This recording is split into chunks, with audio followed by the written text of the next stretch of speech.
Okay, y'all, here we go again. We got the plug going to a fuel pump on an O2 Expedition. Look how it's burnt up. Fuel pump is not running, so we know this is the culprit. So today we're gonna replace it right after the break.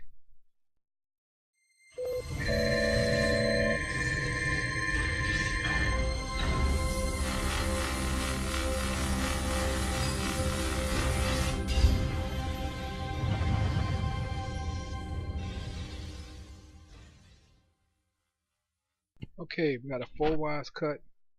We got like 1/4 of insulation cut off each end of each wire. Okay, we're gonna use 4 wire connectors, probably 2 blue and 2 red, shrink wrap, and them pliers to put everything back together. Okay, we got a plug from the junkyard. We gotta look in the same way as the wires do on the truck. You're gonna take the wire connectors, stick them at each end, crimp them on tight as you can. Pull on it when you're done to make sure it's not coming off. Do all 4 we're doing outside the truck so there's more space. When we're done, we're gonna do the other ones under the truck to those 4 wires that's corresponding in color. Alright, when we finish these 4, we're gonna slide on the insulation. You'll see in a second here.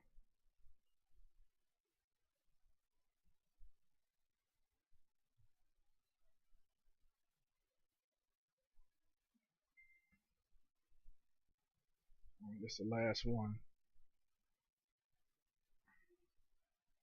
2 red and 2 blues.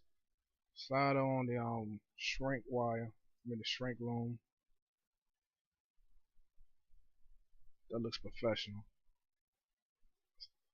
Attach it to the 4 under the truck. That's 2 done already.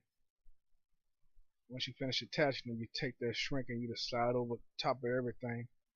Take some heat gun, hair dryer, whatever you got. Just keep putting the heat on there, shrink up and look perfect. Wrap it over with some electrical tape. Got it plugged up to the one in the truck going to the fuel pump. I'm gonna take some wire ties and put that together. Okay, you start the truck to test it. You see she's running there. The RPM is about 11,000. Okay, got it taped up. Thanks for watching.